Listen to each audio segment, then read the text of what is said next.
பெருக்கல் வகுத்தலுக்கு கூடும் நேரம் வழி இருக்கு.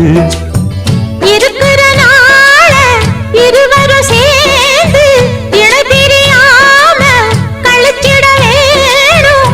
ஏதோ ஏதோ சொல்ல தோணும். அட உன்னோட உன்னான மூணாகும்.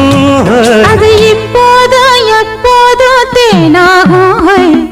பள்ளிக்கூடம் போகலாமா, அதுக்கு புத்தகத்தை வாங்கலாமா?